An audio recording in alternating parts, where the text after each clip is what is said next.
नमस्कार साथियों, कैसे हैं आप सब लोग। आशा करता हूँ आप सब लोग अच्छे होंगे। जैसे कि आप सब लोगों को पता ही होगा कि आयोग के द्वारा बता दिया गया है कि अक्टूबर के प्रथम सप्ताह में आरओ का नोटिफिकेशन जारी कर दिया जाएगा। अब आपको अपनी जो पढ़ाई है उसकी स्पीड को डबल कर देना चाहिए। अगर सचिवालय आपको आना है तो पढ़ना तो पड़ेगा, और उसमें करंट अफेयर्स का बहुत बड़ा रोल हो जाता है। और करंट अफेयर्स के लिए लोग अलग अलग मैगजीन्स पढ़ते हैं। आप क्रॉनिकल पढ़ सकते हैं, हर महीने क्रॉनिकल पढ़ते रहें और एग्ज़ाम के समय में घटनासार पढ़ लेंगे तो आपका करंट अफेयर्स की जो समस्या है वो समाप्त हो जाएगी। इन्हीं चीज़ों को देखते हुए आज से हम लोग जो है एक नई सीरीज शुरू कर रहे हैं। समसामयिकी क्रॉनिकल प्रत्येक मंथ की हम लोग पढ़ेंगे। इसको हम सेक्शन वाइज डिवाइड करके पढ़ेंगे। जैसे कि आप सब लोगों को पता होगा कि ये सेक्शंस में डिवाइड होती है, जैसे कि राष्ट्रीय घटनाक्रम, अंतर्राष्ट्रीय घटनाक्रम, अर्थव्यवस्था से संबंधित, साइंस से संबंधित या राज्यों से संबंधित। तो उसको एक एक सेक्शन के द्वारा हम समाप्त करेंगे। तो इसी क्रम में आज हम शुरू कर रहे हैं आज से राष्ट्रीय घटनाक्रम। तो जो चीज़ें इसमें इंपॉर्टेंट होंगी केवल हम वही पढ़ेंगे, बाकी जो इम्पोर्टेंट नहीं हैं उन सब चीज़ों को छोड़ देंगे। ठीक है, तो आप पहले जो न्यूज़ है या कह सकते हैं हम, कैसे दिख रहा होगा आपको कि उत्तर भारत का पहला स्किन बैंक शुरू किया गया है अभी न्यू दिल्ली के सफदरगंज अस्पताल में। स्किन बैंक होता क्या है? स्किन बैंक एक ऐसे बैंक होते हैं जहाँ पर जो डोनर है मरने के बाद में अपनी स्किन को डोनेट कर देता है, और उस स्किन का यूज कोई अगर व्यक्ति जल गया है, क्योंकि जलने के बाद व्यक्ति की स्किन ख़राब हो जाती है, तो उसको ठीक करने में किया जाता है। और एक इम्पॉर्टेंट चीज़ और है कि जो डोनर है वो मृत्यु के 6 घंटे के भीतर ही अपनी स्किन को डोनेट कर सकता है। अगर इससे ज़्यादा समय हो जाएगा तो वो फिर यूज़फुल नहीं रहेगी। देश में कुल अभी तक 16 स्किन बैंक हैं।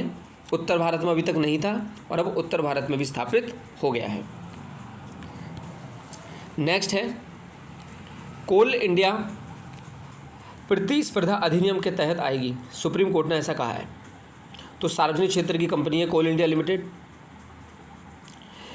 इसने जो है सुप्रीम कोर्ट में कहा था कि हमको जो है प्रतिस्पर्धा अधिनियम से छूट दी जाए, लेकिन सुप्रीम कोर्ट ने कहा है कि नहीं, आपको जो है छूट नहीं दी जा सकती है। अब प्रतिस्पर्धा अधिनियम चर्चा में आया तो इसके बारे में जानना बहुत आवश्यक है। ठीक है, जैसे कि जो ये प्रतिस्पर्धा अधिनियम है इसकी स्थापना सन 2002 में हुई थी। ये बनाया गया था संसद के द्वारा, और इस अधिनियम के तहत ही एक आयोग बनाया गया था जिसका नाम है भारतीय प्रतिस्पर्धा आयोग। और ये भी याद रखना है हमें कि ये कॉरपोरेट मामलों का जो मंत्रालय है इसके तहत काम करता है। नेक्स्ट है हमारा NHAI, national highway authority of India. इसने एक प्लेटफॉर्म लॉन्च किया है जिसका नाम है नॉलेज शेयरिंग प्लेटफॉर्म, और इसका संबंध किससे है? राष्ट्रीय राजमार्गों के विकास के लिए ये नॉलेज शेयर की जाएगी, इससे संबंधित है। बस इससे ज़्यादा जानने की आवश्यकता नहीं है। बस इतना जान सकते हैं कि इससे संबंधित जो अधिनियम है जिसका नाम है भारतीय राष्ट्रीय राजमार्ग प्राधिकरण अधिनियम, ये बनाया गया था 1988 में। अब हम देख लेते हैं नेक्स्ट। गुवाहाटी रेलवे स्टेशन जो है इसको अभी ईट राइट स्टेशन का सर्टिफिकेट दिया गया है, और ये सर्टिफिकेट दिया जाता है FSSAI के द्वारा। जिस स्टेशन को ये सर्टिफिकेट दिया जाता है इसका मतलब ये होता है कि जो स्टेशन है वो अपने यात्रियों को गुणवत्तापूर्ण और अच्छा भोजन उनको प्रोवाइड करा रहा है। साफ स्वच्छता का वहाँ पे ध्यान रखा जाता है। ठीक है, ये दर्जा प्राप्त करने वाला ये पूर्वोत्तर सीमांत रेलवे का पहला रेलवे स्टेशन बन गया है। ये भी इसमें एक इम्पॉर्टेंट चीज़ है। आगे हम देख सकते हैं भारतीय नौसेना के द्वारा एक कार्यक्रम शुरू किया गया है जिसका नाम है जूली लद्दाख या हेलो लद्दाख। इसका उद्देश्य है जो हमारी भारतीय नौसेना है उसके बारे में जागरूकता फैलाई जाए, लोग उसके बारे में जाने, और जो लद्दाख के प्राचीन राज्य में युवाओं और नागरिक समाज के साथ लोगों में आपस में जुड़ाव हो, इसके लिए एक कार्यक्रम शुरू किया गया, जूली लद्दाख या हेलो लद्दाख। इससे ज़्यादा इसमें और कुछ जानने की आवश्यकता नहीं है। नेक्स्ट हम आगे देख लेते हैं। अभी हाल ही में पर्यावरण मंत्रालय ने एक नदी है जिसका नाम है गोला नदी, इसमें खनन को मंजूरी दे दी गई है। ठीक है, ये नदी उत्तराखंड राज्य में बहती है। तो यहाँ पे पहले खनन को मंजूरी नहीं दी गई होगी, क्योंकि खनन को मंजूरी देना आप समझ सकते हैं कि पर्यावरण के लिए अनुकूल नहीं होता है, लेकिन यहाँ पे जो इसको मंजूरी दे दी गई है। अब यहाँ पे ये जानना इंपॉर्टेंट हो जाता है कि आखिर गोला नदी कहाँ पर है, किस तरह से बहती है। तो गोला नदी उत्तराखंड में बहती है, ये तो हमें पता चल गया है। ठीक है, ये नदी उत्तर प्रदेश में रामगंगा नदी में आके मिलती है। मतलब क्या हुआ कि ये रामगंगा की सहायक नदी है, और रामगंगा किसकी सहायक नदी है, गंगा की सहायक नदी है। तो गोला नदी वैसे भी इम्पॉर्टेंट हो गई है, क्योंकि ये उत्तर प्रदेश में रामगंगा से मिलती है, इसको याद रखेंगे आप सब। अब आगे देखते हैं हम। चंडीगढ़ और पंचकुला में CGHS वेलनेस केंद्र स्थापित किया गया है, कोई ज़्यादा इंपॉर्टेंट नहीं है इतना। नेक्स्ट देख लेते हैं। CACP ने यूरिया को NBS के तहत लाने की सिफारिश की है। NBS का मतलब होता है न्यूट्रिएंट बेस्ड सब्सिडी। ठीक है, यहाँ पे लिखा हुआ है पोषक तत्व आधारित सब्सिडी। इस व्यवस्था के तहत लाने की सिफारिश की है CACP ने। CACP अर्थात कृषि लागत और मूल्य आयोग, जिसकी स्थापना 1965 में की गई थी, जो कि MSP के बारे में भी सरकार को सिफारिश करता है कि विभिन्न फसलों के लिए जो MSP दिया जाता है उसका MSP कितना रहेगा। तो ये जो सिफारिश है वो इसी के द्वारा की जाती है, CACP के तहत, और इसके द्वारा जो सिफारिश दी जाती है वो सरकार के लिए बाध्यकारी नहीं होती है। ये भी इम्पॉर्टेंट है। MSP की बात चलिए तो एक बात मैं और बता दूं, MSP हमेशा फसल बोने से पहले लागू किया जाता है। ठीक है, सरकार के द्वारा इसकी घोषणा की जाती है फसल बोने से पहले, और उसी के अनुसार किसान फिर अपने फसलों को बोने का जो उनका तरीका होता है उसको निर्धारित करते हैं। तो हम बात कर रहे थे कि CACP ने यूरिया को NBS के तहत लाने की सिफारिश की है। ऐसा क्यों किया गया है, क्योंकि ये जो है इसका प्रयोग जो हो रहा है साइंटिफिक तरीके से इसका प्रयोग नहीं हो रहा है। इसका जो अति प्रयोग है इसको रोकने के लिए इस तरह की व्यवस्था शुरू करने की सिफारिश CACP ने की है, जिससे कि कृषि में जो असंतुलित पोषक तत्व की समस्या आ रही है इन सब से निजात पाई जा सके। वैसे ये योजना जो है पोषक तत्व आधारित सब्सिडी योजना 2010 से चल रही है, लेकिन गैर यूरिया उर्वरकों के लिए। अब यूरिया को भी इसके तहत लाने की बात CACP ने कही है। आगे देखते हैं हम। बस इससे ज़्यादा जानने की आवश्यकता इसमें है नहीं और कुछ। आप ये जो है आप इतना ये समझ सकते हैं कि जो यूरिया है ये एक नाइट्रोजन युक्त उर्वरक है, आप जानते हैं, और ये एकमात्र ऐसा उर्वरक है जिसकी कीमत सीधे सरकार के द्वारा कंट्रोल की जाती है। अब हम देखेंगे आगे। नई दिल्ली में पहला राष्ट्रीय प्रशिक्षण सम्मेलन का उद्घाटन किया गया है। ठीक है, प्रशिक्षण किसका, सिविल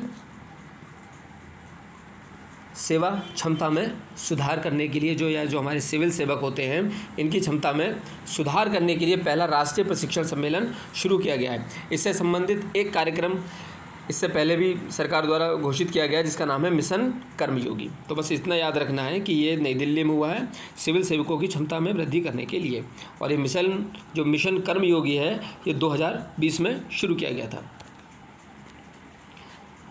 अब देख लेते हैं, देश भर में महिला सुरक्षा के लिए वन स्टॉप सेंटर स्थापित किए गए हैं बहुत सारे। हमारी जो केंद्रीय मंत्री हैं स्मृति ईरानी उन्होंने बताया है वन स्टॉप सेंटर का उद्देश्य है महिलाओं के लिए की हेल्प करना, पुलिस सहायता, चिकित्सा सहायता, कानूनी सहायता, अन्य परामर्श प्रदान करने के लिए ये वन स्टॉप सेंटर अलग अलग जगहों पर स्थापित किए गए हैं। नेक्स्ट है भारत में रेल सुरक्षा के लिए कवच प्रणाली को आप जानते होंगे, बहुत ज़्यादा चर्चाओं में रही थी और इसको शुरू किया गया था। लेकिन अभी हाल ही में ओडिशा में एक बहुत ही ज़्यादा दर्दनाक घटना हुई थी, जो ट्रेन दुर्घटना हुई थी, उसके बाद में ये बहुत ज़्यादा चर्चाओं में है कवच एक्चुअली क्या है कि अगर एक ही पटरी पे दो ट्रेन आमने सामने आ जाती हैं तो कुछ एक निश्चित दूरी ऐसी होगी जिसमें सेंसर के थ्रू जो है ट्रेनें आपस में रुक जाएंगी और दुर्घटना नहीं होगी। इसके लिए कवच शुरू किया गया था।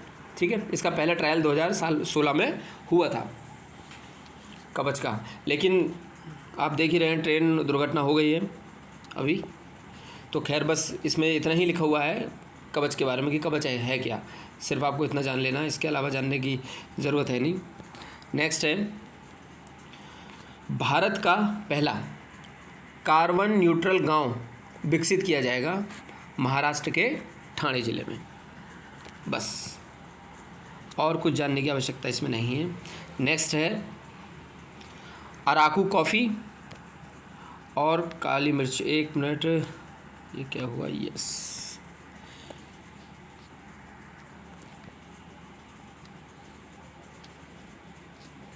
जी हाँ, अराकू कॉफ़ी और काली मिर्च को जैविक सर्टिफिकेट दिया गया है, जैविक प्रमाणीकरण दिया गया है। और ये आंध्र प्रदेश में विशाखापट्टनम में कॉरपोरेशन है जिसका नाम है गिरिजन कोऑपरेटिव कॉरपोरेशन। इसको जैविक प्रमाण पत्र दिया गया है, जैविक तरीके से इसको उगाया गया है अराकू कॉफ़ी और काली मिर्च को। बस इतना सा जानना है इसमें। और ये जो प्रमाण पत्र है, ठीक है, ये दिया गया किसके द्वारा? एपेडा के द्वारा। एपेडा की स्थापना 1986 में हुई थी, जिसका हेडक्वार्टर है न्यू दिल्ली में। ये बात आपको याद रखनी है। एक सेकंड,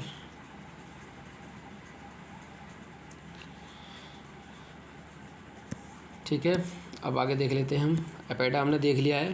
एपेडा क्या है? ये एक ऐसी सरकारी निकाय है जो ताज़ी सब्जियों और फलों के निर्यात को बढ़ावा देने का काम करता है। और नेक्स्ट है कि भारत के रक्षा निर्यात में 2014 से अब तक 23 गुना बढ़ोतरी हुई है। बस इसमें भी ज़्यादा जानने की आवश्यकता नहीं है, बस इतना ही है।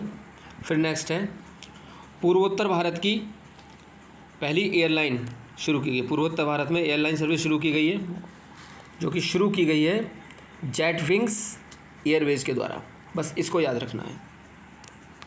नेक्स्ट है बंगाल की खाड़ी में कलेगनार पैन स्मारक को मंजूरी दी गई है। कलेगनार पैन स्मारक को मंजूरी दी गई है।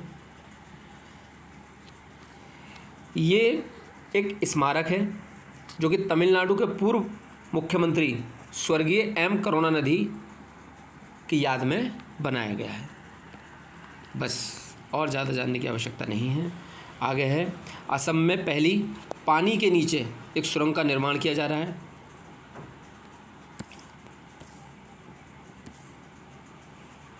इसमें भी कुछ ज़्यादा इम्पोर्टेंट नहीं है, बस यही है। इससे क्या होगा, कनेक्टिविटी ज़्यादा अच्छी हो जाएगी।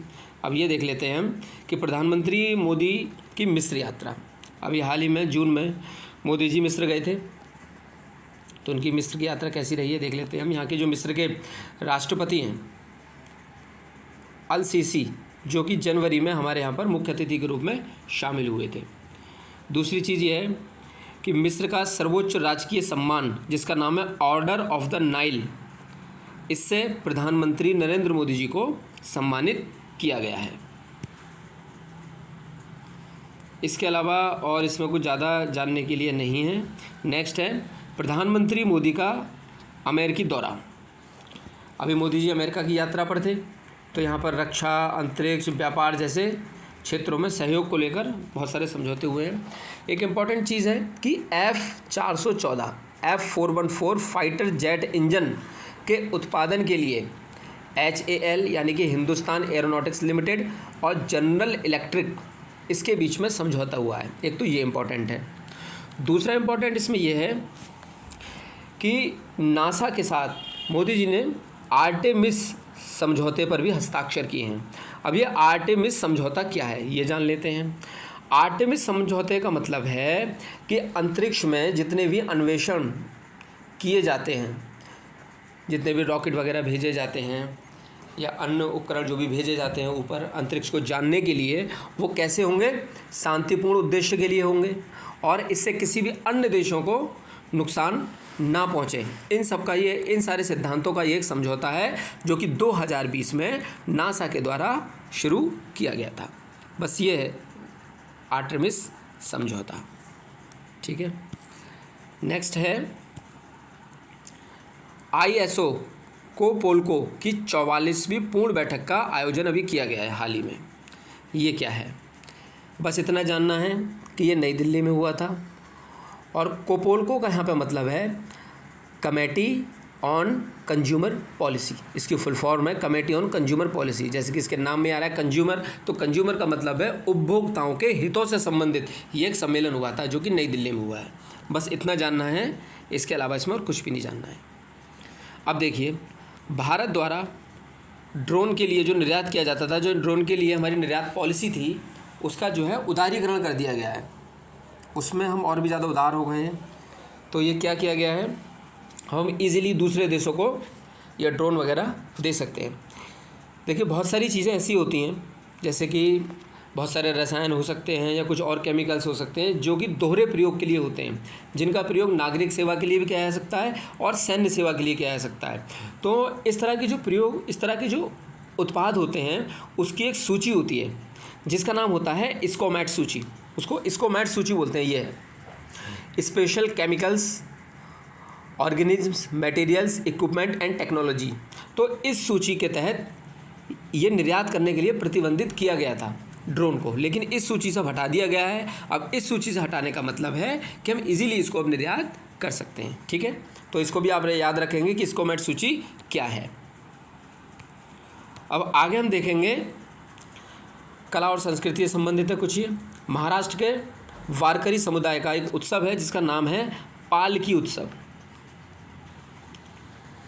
पालकी उत्सव ये 22 दिनों तक चलता है यहाँ पर। तो पालकी उत्सव कहाँ पे मनाया गया, महाराष्ट्र में मनाया गया, वारकरी समुदाय के द्वारा। बस इतना सा याद है ये। इसमें क्या होता है, इन पालकियों में विभिन्न संतों की पादुका या जो पवित्र चप्पल है, जैसे कि नाम से ही है ना पालकी, तो इस पालकी में उनकी पवित्र चप्पल है, उनको रख के जो है मतलब क्या किया जाता है, देख लेते हैं उसको एक मिनट।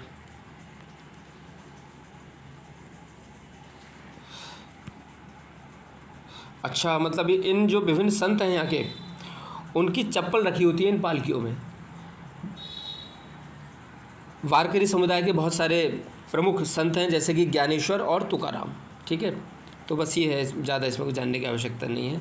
नेक्स्ट है, अभी सेंगोल बहुत ज़्यादा चर्चाओं में रहा था, आपने देखा भी होगा विभिन्न सोशल मीडिया पे और अलग अलग जगहों पर। सेंगोल क्या है, ये नए संसद भवन में सेंगोल स्थापित किया गया है अभी। एक्चुअली में सेंगोल है क्या, ये 5 फीट लंबा है। ठीक है, और ये मूलतः चांदी का बना हुआ है, सोने की परत इसके ऊपर चढ़ी हुई है। ठीक है, ऊपर नंदी हैं, और ये जो है न्याय को दर्शाता है। जब पिछले समय में क्या होता था, चोल राजवंश के समय में जब सत्ता एक राजा से दूसरे राजा को स्थानांतरित की जाती थी, तो ये प्रतीक के रूप में सेंगोल को भी स्थानांतरित किया जाता था, या इसको भी हस्तांतरित किया जाता था एक राजा से दूसरे राजा को, जब सत्ता उसके पास में जाती थी। तो जब हमारा देश आज़ाद हुआ था 1947 को, तो स्वतंत्रता और सत्ता हस्तांतरण के प्रतीक के रूप में एक समारोह में जवाहरलाल नेहरू जी को सेंगोल दिया गया था। बस ये एक सेंगोल तमिल शब्द है जिसका अर्थ होता है धार्मिकता, और ये न्याय को दर्शाता है। बस इतना जानना है। फिर है करी इशाद आम को जीआई टैग मिला है। ये जो है उत्तरी कर्नाटक में उत्पादित होता है जिसको जीआई टैग दिया गया है। बस इतना ही जानना है, इसके अलावा कुछ जानने की आवश्यकता नहीं है इसमें। आगे देख लेते हैं हम, हमारी भाषा हमारी विरासत। अभी इससे संबंधित एक प्रदर्शनी का आयोजन किया गया है नई दिल्ली में। कहाँ पर किया गया है, जो हमारा राष्ट्रीय अभिलेखागार है नई दिल्ली में, वहाँ पर किया गया है। राष्ट्रीय अभिलेखागार नई दिल्ली में है। एक्चुअली जो अभिलेखागार है हमारा 1891 में स्थापित हुआ था, राष्ट्रीय अभिलेखागार कोलकाता में, लेकिन बाद में राजधानी कोलकाता से दिल्ली स्थानांतरित कर दी गई। जब राजधानी स्थानांतरित कर दी गई तो राष्ट्रीय अभिलेखागार की जो वर्तमान इमारत है इसको भी नई दिल्ली में 1926 में बनाया गया। बस इतना याद रखना है, और कुछ जानने की ज़रूरत है नहीं इसमें। नेक्स्ट है राम प्रसाद बिस्मिल की अभी हाल ही में 126वीं जयंती मनाई गई है। इनका जन्म जो है उत्तर प्रदेश के शाहजहाँपुर ज़िले में हुआ था। इन्होंने एक संगठन बनाया था जिसका नाम था मातृवेदी, ये याद रखना है। 1918 में एक षड्यंत्र हुआ था, मैनपुरी षड्यंत्र। तो इसमें जो है अंग्रेज़ों ने इनको जो है षड्यंत्रकारी माना था, जिसमें ये सरकार द्वारा प्रतिबंधित पुस्तकें बेचते हुए इनको पाया गया था। एक ये है। इन्होंने 2 लेख लिखे थे, एक था अ मैसेज टू कंट्रीमैन और दूसरा है मैनपुरी की प्रतिज्ञा, वो ऑफ मैनपुरी।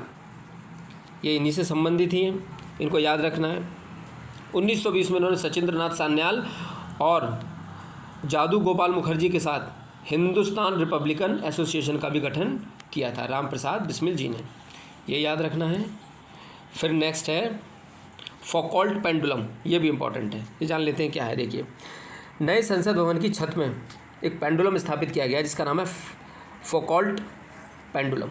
ये फौकॉल्ट पेंडुलम है क्या और इसकी इम्पोर्टेंस क्या है? पहली चीज़, हमारी जो पृथ्वी है उसमें घूर्णन होता है। पृथ्वी के घूर्णन के साथ साथ ये फौकॉल्ट पेंडुलम भी घूमेगा और पृथ्वी के घूर्णन को ये दर्शाएगा। ये एक तरह से वैज्ञानिक कलात्मकता का एक बहुत अच्छा उदाहरण है, ठीक है। पृथ्वी के घूर्णन को प्रदर्शित करने के लिए ये वहाँ पर लगाया गया है। और इसका जो नाम है, फ्रांसीसी एक वैज्ञानिक थे जिनका नाम था लियोन फौकॉल्ट, इनके नाम पर ये रखा गया है, पहली चीज़। दूसरी चीज़, जो हमारा आर्टिकल है, आर्टिकल 51 सब क्लॉज 1, जो कि कहता है वैज्ञानिक विकास का बढ़ावा देने से संबंधित ये आर्टिकल है, उसको भी ये प्रदर्शित करता है। तो ये संसद में जो है स्थापित किया गया फौकॉल्ट पेंडुलम, ठीक है। तो ये हमारा जो है रहा आज का करंट अफेयर्स राष्ट्रीय वाला। अब जो है हम नेक्स्ट वाले में अंतर्राष्ट्रीय या कुछ और अन्य जो भी खंड होगा उसको शुरू करेंगे। आप मुझे कमेंट में ये ज़रूर बताएं कि इसमें और क्या सुधार किया जाए, जो भी कमियां रही हों या आपको अच्छा लगा हो, आप कमेंट करके ज़रूर बताएं और अच्छे से तैयारी करते रहें। Thank you so much.